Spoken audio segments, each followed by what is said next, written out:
Hello and good morning everyone. I welcome you all at Doers IAS. I hope everyone is doing well. So today is 20 July 2024 and we are going to discuss important news and articles from The Hindu newspaper. So let's see what important news we got today to discuss. But before starting the video, for PDF, join Telegram channel Eduvers IAS. Link आपको description box में provided है. Make sure video को and तक देखें so that सारी important news आपकी यहाँ पर कवर हो. तो चलिए स्टार्ट करते हैं और देखते हैं आज हमें क्या क्या डिस्कस करना है.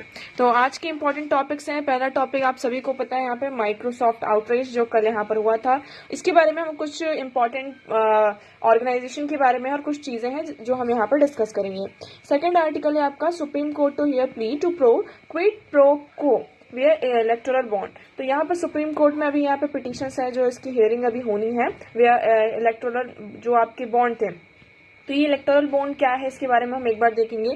थर्ड आर्टिकल है हमारा यूपीएससी से रिलेटेड. एक्चुअली ये यूपीएससी से रिलेटेड नहीं है, लेकिन इसमें क्या हुआ, यूपीएससी के जो चेयरपर्सन है उन्होंने यहाँ पर रिजाइन किया है, इसलिए यहाँ पर ये इंपॉर्टेंट हो जाता है. कुछ फैक्ट्स हैं जो हमें यहाँ पर देखने हैं. And the fourth one is living in denial about unemployment. तो यहाँ पर हम अनएम्प्लॉयमेंट को समझेंगे कि वेरियस रिपोर्ट्स आती हैं. कुछ रिपोर्ट्स कुछ और कहती हैं, कुछ रिपोर्ट्स कुछ और कहती हैं.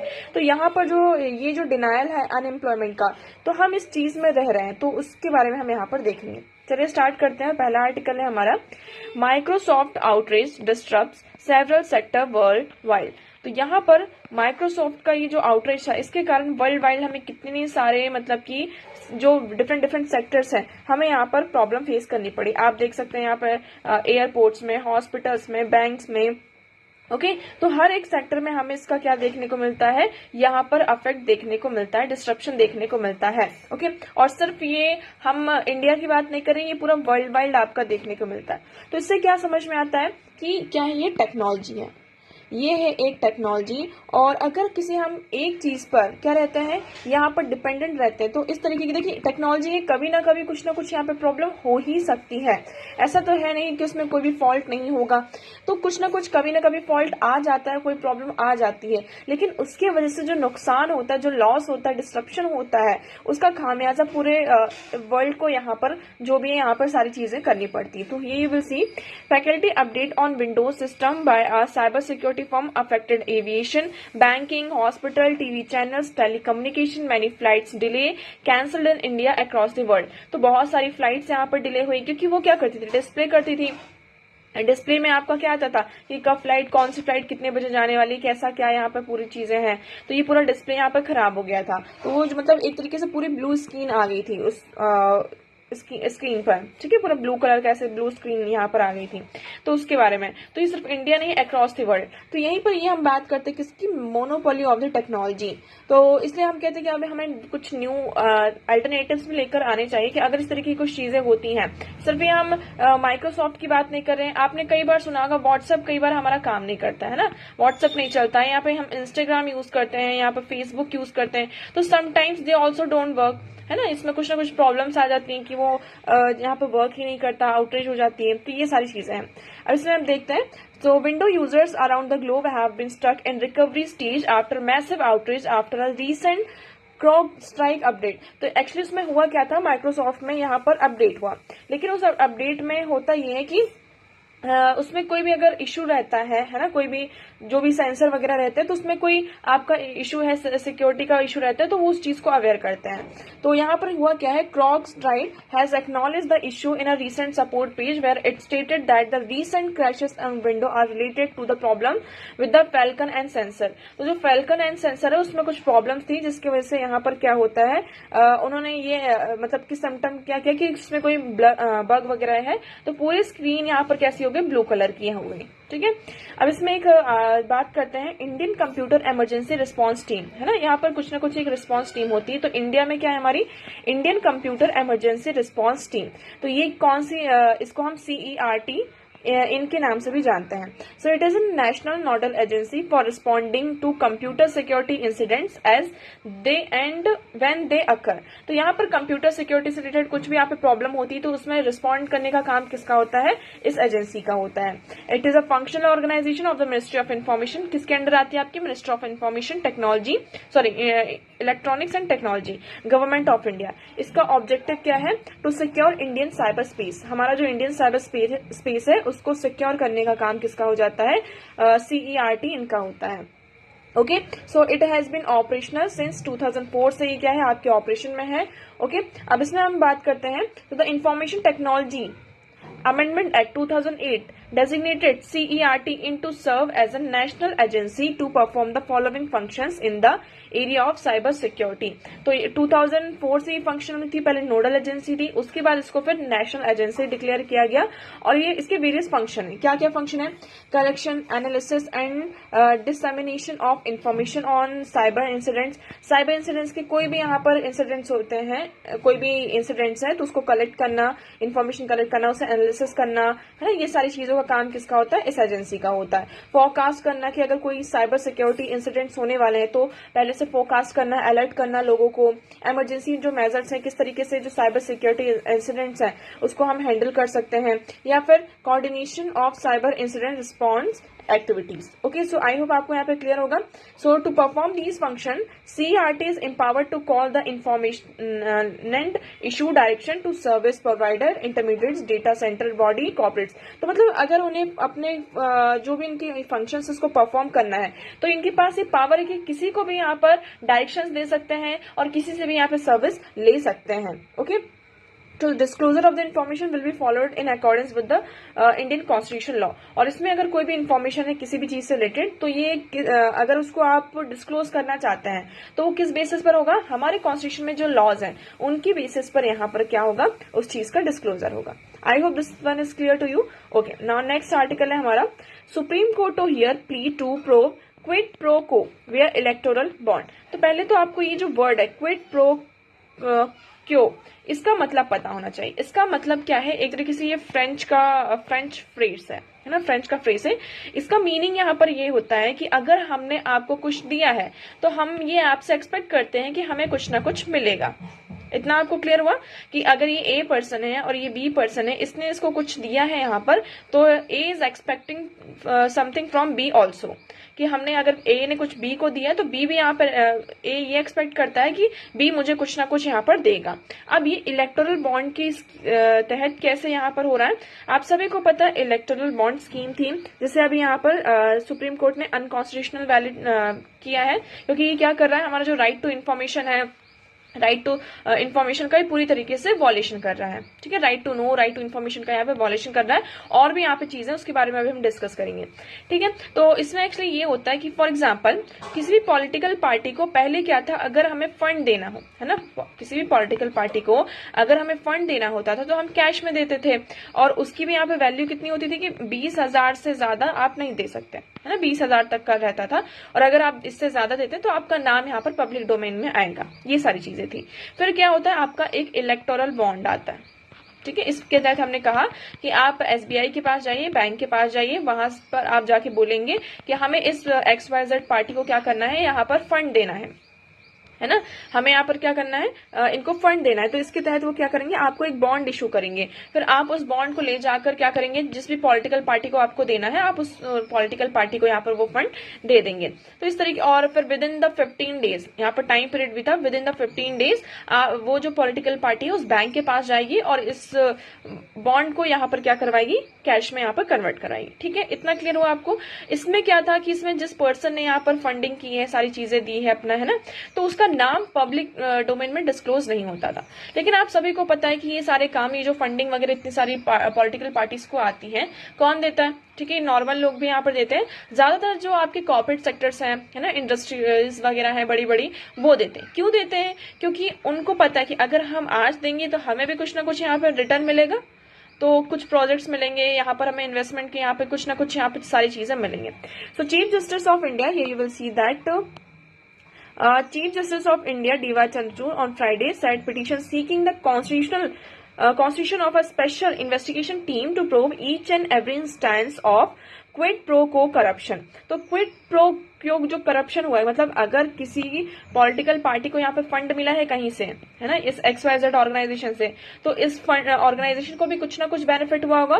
तो इस चीज को यहाँ पर क्या करना है, इस पूरे इंस्टेंस को यहाँ पे ये जो करप्शन हुआ है इसके लिए यहाँ पे एक टीम बनाई जा रही है। The petition was filed by common cause the centre for public interest litigation, यहाँ पर नॉर्मली इसको फाइल किया गया। ओके, सो देखिए इलेक्टोरल बॉन्ड स्कीम के बारे में देखिए, ये बॉन्ड कैसे वर्क करता है। इसमें एक बैंक को नोटिफाई किया जाता था, अब ये अनकॉन्स्टिट्यूशनल इसको घोषित कर दिया गया है ना, बता दिया गया है। उसके बाद क्या होता था, जो नोटिफाइड बैंक है वो इलेक्टोरल बॉन्ड इशू करता था।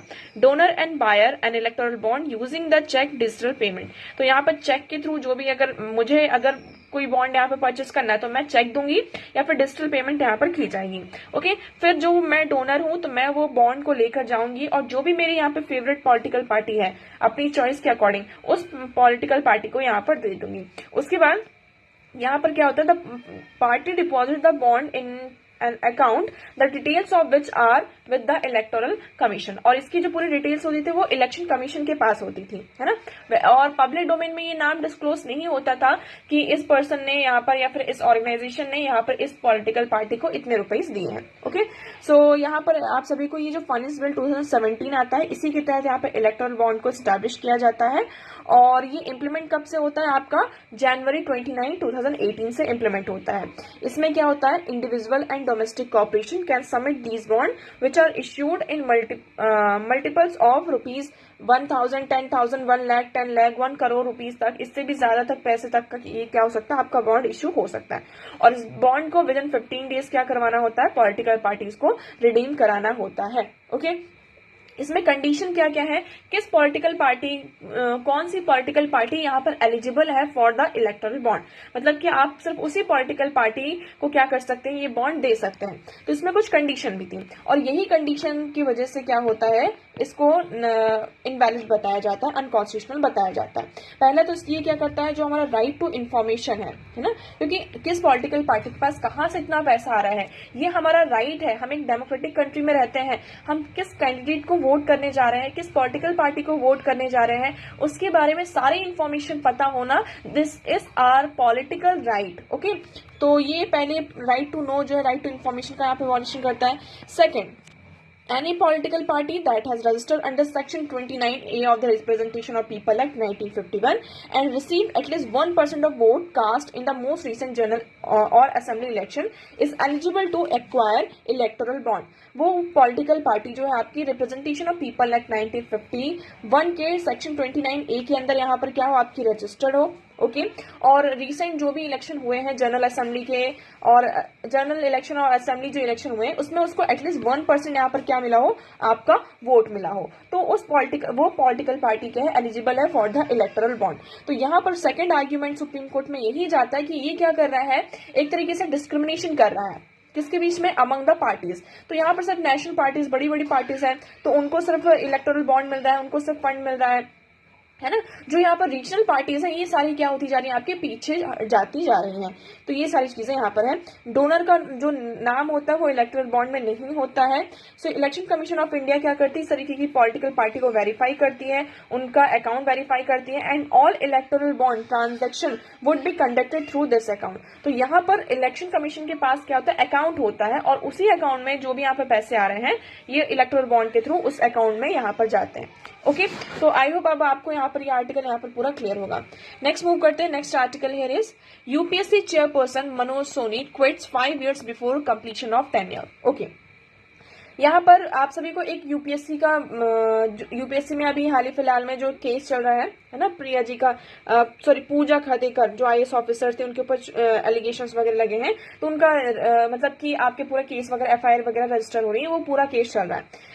अब एक्चुअली यहाँ हुआ ये है कि यूपीएससी के जो चेयरपर्सन है मनोज सोनी जी, उन्होंने यहाँ पर क्या हुआ है, क्विट किया, रिजाइन किया। अभी उनका टेन्योर कंप्लीट नहीं हुआ, अभी भी 5 साल पहले, मतलब कि 5 years है उनका टेन्योर कंप्लीट होने में, बट उन्होंने 5 years कंप्लीट, मतलब ये उनका टेन्योर कंप्लीट होने से पहले यहाँ पर रिजाइन कर दिया। उन्होंने रीजन क्या बताया इसका, उन्होंने इसका मेन रीजन ये बताया कि उनको किसी दूसरी एक्टिविटीज में इंगेज होना है, इसलिए वो यहाँ पर क्विट कर रहे हैं। यूपीएससी, अब देखिए ये आर्टिकल हमारे लिए नॉर्मल सा आर्टिकल है, लेकिन ये इंपॉर्टेंट इसलिए हो जाता है अगर आप इस आर्टिकल को पढ़ेंगे। ये वाला पैरा पढ़िए आप। UPSC is a constitutional body as mandated under Article 315 to 323 Part 14 Chapter 2 of the Constitution of India। इसमें डायरेक्ट UPSC के बारे में यहाँ पर दिया हुआ है। तो यहीं से आपके देखिए, जब हम बोलते हैं ना क्वेश्चन कहाँ से आते हैं, तो ये ऐसे क्वेश्चन बनते हैं, यहाँ से टॉपिक निकल कर आता है।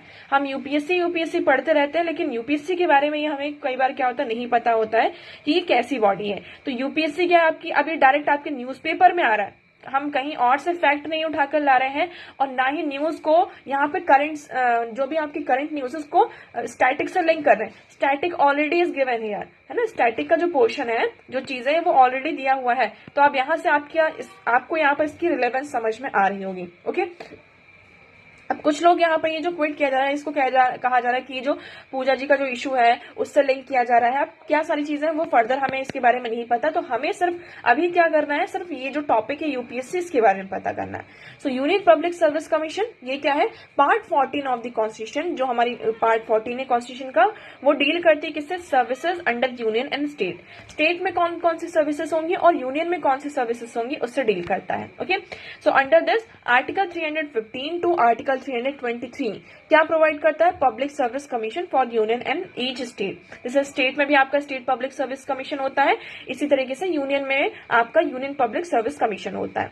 तो article 315 calls for union public service commission, okay, at union level. तो आर्टिकल जो 315 है वो किसकी बात यहाँ पर करता है, यूनियन पब्लिक सर्विस कमीशन की यूनियन लेवल पर। So UPSC is one of the few institution that work with full freedom and autonomy like election commission. जैसे यहाँ पे इलेक्शन कमीशन काम करता है ना फुल ऑटोनॉमी के साथ, फुल फ्रीडम के साथ, उसी तरीके से यूपीएससी भी क्या है, एक ऐसा इंस्टीट्यूशन है जो फुल फ्रीडम एंड ऑटोनॉमी के साथ यहाँ पर वर्क करता है। अपॉइंटमेंट की बात करते हैं यहाँ पर। सो आर्टिकल 316 यहाँ पे बात करता है कॉन्स्टिट्यूशन का कि इसमें चेयरपर्सन होंगे and other members of the UPSC. As per the article the president shall appoint the chairman and the other members. यहाँ पर कॉन्स्टिट्यूशन के अकॉर्डिंग, आर्टिकल के अकॉर्डिंग, प्रेसिडेंट क्या करेंगे, चेयरमैन को और जो भी अदर मेंबर्स है यूपीएससी के उनको अपॉइंट करेंगे। In case of office become vacant his duty are performed by other members of the commission as decided by the president। अगर अब फॉर एग्जांपल अभी यहाँ पर जो चेयरपर्सन है उन्होंने रिजाइन कर दिया, अब इतनी जल्दी तो चेयरपर्सन यहाँ पर आ नहीं जाएंगे, तो यहाँ पर प्रेसिडेंट डिसाइड करेंगे कि उनका जो फंक्शन है ना, उनका जो काम, उनकी जो ड्यूटीज है वो इस पर्सन के द्वारा, इन मेंबर्स के द्वारा क्या किया जाएगा, आपका परफॉर्म किया जाएगा। टेन्योर की बात करते हैं तो the member of the UPSC commission, यहाँ पर उनका जो ऑफिस होता है 66 ईयर्स का होता है या फिर 64 ईयर्स उनकी यहाँ पर एज हो जाए, जो भी इसमें से पहले हो जाए। ओके, मेंबर्स की बात करते हैं, कितने मेंबर्स होते हैं, तो आर्टिकल 318 क्या है यहाँ पर डिसाइड करता है, president is empowered to determine the number of members of the commission and services condition. तो हमारे जो प्रेसिडेंट होते हैं उनको एम्पावर किया गया है कि इस कमीशन में कितने मेंबर्स रहने हैं, क्या क्या प्रोविजन है ना, क्या कंडीशंस होनी चाहिए, वो सारा यहाँ पर प्रेसिडेंट डिसाइड करता है। रिमूवल की बात करते हैं, so article 317 talks about the removal of the officer of the union public service commission. यहाँ पर देखिए 318 जो बात करता है किसकी, आपके एम्पावर करता है कितने मेंबर्स कैसे, और 17 यहाँ पर रिमूवल की बात करता है ना। तो ये जो पावर है वो किसके पास है आपकी, ऑफकोर्स यहाँ पर आपकी जो पावर है प्रेसिडेंट के पास है। एक्सपेंसेस की बात करते हैं कि इनको यहाँ पर मतलब सैलरी वगैरह कहाँ से मिलती है, तो आर्टिकल 321 में मेंशन है आपका क्या क्या, सैलरीज, एक्सपेंसेस, पेंशन वगैरह, जो भी अलाउंसेस वगैरह है मेंबर स्टाफ्स का कमीशन का, तो ये सारा किससे चार्ज होता है, कंसोलिडेटेड फंड ऑफ इंडिया से यहाँ पर चार्ज होता है अंडर आर्टिकल 321, है ना। अंडर आर्टिकल 321 में ये पूरा मेंशन है। ओके, सो आई होप आपको यूपीएससी से रिलेटेड यहाँ पे सारे पॉइंट्स क्लियर होंगे। ओके, सो नेक्स्ट बात करते हैं, और आज का हमारा लास्ट में ये एडिटोरियल है, living in denial about unemployment. देखिए इस आर्टिकल में ये कहा जा रहा है कि अनएम्प्लॉयमेंट रेट, कुछ रिपोर्ट्स आ रही है इसमें ये कहा जा रहा है कि अनएम्प्लॉयमेंट आपका राइज हो रहा है, बढ़ रहा है। कुछ रिपोर्ट्स आ रही कह रही कि नहीं इसमें हमने इतनी जॉब क्रिएशन की है, ये सारी चीजें हैं। ओके, तो यहाँ पर पूरा जो एक तरीके से, वैसे तो इस आर्टिकल में एज सच आपके लिए कुछ भी नहीं है, सिर्फ यही बताया जा रहा है कि ये बॉडी ऐसा आर्टिकल मतलब कि सर्वे किया तो उसमें ये निकल कर आया, इसमें ये निकल कर आया। अब कंफ्लिक्टिंग रिपोर्ट्स एंड स्टेटमेंट, यहाँ पर अलग अलग रिपोर्ट्स हैं और उनका अलग अलग डेटा है और अलग अलग यहाँ पे स्टेटमेंट्स हैं। फॉर एग्जाम्पल आरबीआई का जो डेटा मैन्युअल ये रिलीज हुआ है 7 जुलाई का, call the India KLEMS database which describe the procedure, methodologies and approaches used in construction of India's KLEMS database version 2024। इसमें उन्होंने मतलब कि ये जो डेटा मैनुअल निकल कर आया है उसमें उन्होंने पूरा प्रोसीजर, मेथोडोलॉजीज और जो अप्रोचेस हैं, है ना, किस तरीके से आप हम डेटाबेस पूरा तैयार करते हैं उसके बारे में बताया कि हम gross value add, gross value output, labour employment, labour quality, capital stock, capital composition, all these things are included in this thing. Okay, जिसमें हमारी पूरी इंडियन इकोनॉमी का पूरा होता है। RBI and the State Bank of India came out with its own report. अब यहाँ पर कुछ टाइम बाद फिर क्या होता है, आरबीआई भी यहाँ पर अपनी रिपोर्ट रिलीज करती है और स्टेट बैंक ऑफ इंडिया भी अपनी रिपोर्ट यहाँ पर रिलीज करती है to counter the financial institutions. यहाँ पर बेस फाइनेंशियल इंस्टीट्यूशंस की रिपोर्ट है उसको काउंटर करने के लिए। What they say, even if we exclude agriculture, अगर हम यहाँ पर एग्रीकल्चर को क्या करते हैं, हटा देते हैं, एक्सक्लूड करते हैं, तो व्हाट इट सेज कि हम यहाँ पर क्या हुआ, 8.9 करोड़ जो जॉब्स है वो क्रिएट की गई हैं इन द फाइनेंशियल ईयर 2014 से लेकर 2023 तक, है ना। इन कंपैरिजन तो अगर आप कंपेयर करते हैं तो 2004 से लेकर 2014 में यहाँ पर 6.6 करोड़ जॉब थी, लेकिन 2014 से 2023 तक में यहाँ पर 8.9 करोड़ जॉब्स हैं। इतना आपको यहाँ पे क्लियर हुआ? ओके, ठीक है।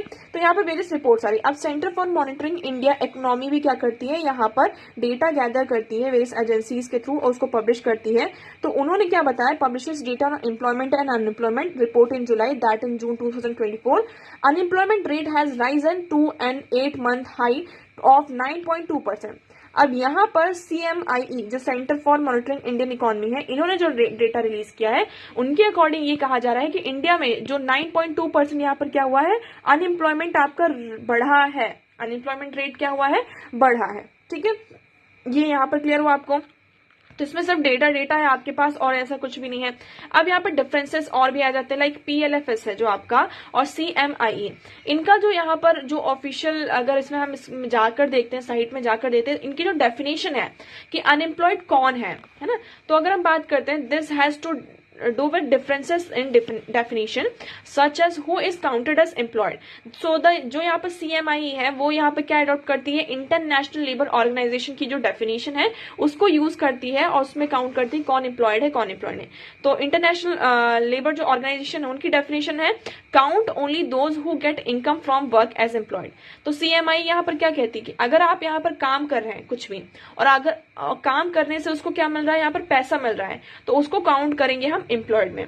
लेकिन आप काम कर रहे हैं किसी के साथ लेकिन आपको उसमें पैसा नहीं मिल रहा है, तो वो पर्सन क्या होगा, आपका एम्प्लॉयड में यहाँ पर इंक्लूड नहीं होगा।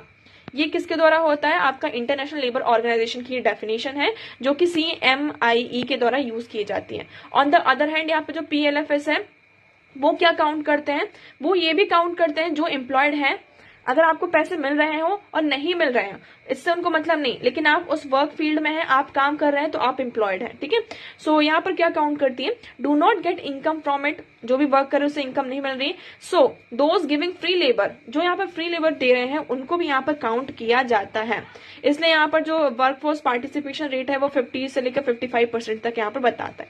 सो देखिए ये पूरा डेटा है ऐसा जिसमें आपको इन्वॉल्व होने की जरूरत नहीं, बस आपको कुछ पॉइंट्स हैं, कुछ मतलब डेफिनेशंस है, ये आपको यहाँ पर पता होना चाहिए। Like labour force participation rate, ये क्या होता है, so according to CMIE the labour force consist of people who are 15 years और ओल्डर, मतलब 15 साल के हैं आप और उससे ज्यादा है और आप काम कर रहे हैं, है ना। आप दो कैटेगरी से आपको बिलोंग होना होगा, आप यहाँ पे एम्प्लॉयड हैं एंड आर अनएम्प्लॉयड और willing to work and are actively looking for job. अगर यहाँ पर आप काम की तलाश में हैं, आपको मतलब कि हाँ जॉब चाहिए, या फिर आप काम कर रहे हैं, अगर आप इस दोनों कैटेगरी से बिलोंग करते हैं, दोनों कैटेगरी में से किसी एक से बिलोंग करते हैं, तो आप लेबर फोर्स पार्टिसिपेशन रेट में यहाँ पर इंक्लूड होता है। वर्कर पॉपुलेशन रेशियो क्या होता है, it represent the percentage of employed individuals in overall population.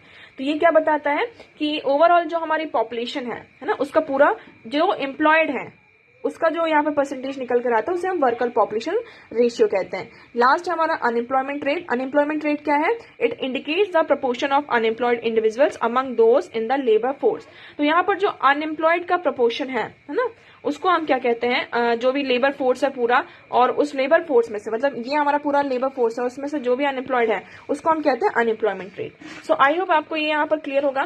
सो आज के न्यूज़पेपर में इतने ही इंपॉर्टेंट आर्टिकल्स थे। आई होप आपको सारी चीजें क्लियर होंगी, बट स्टिल अगर आपको कोई डाउट लगता है तो you can ask in comment section. आज का वीडियो कैसा लगा एक बार कॉमेंट सेक्शन में जरूर बताइएगा। अगर वीडियो पसंद आया हो तो उसे लाइक करना, चैनल को सब्सक्राइब एंड शेयर करना ना भूलें। So that's for today. Thank you so much for discussion.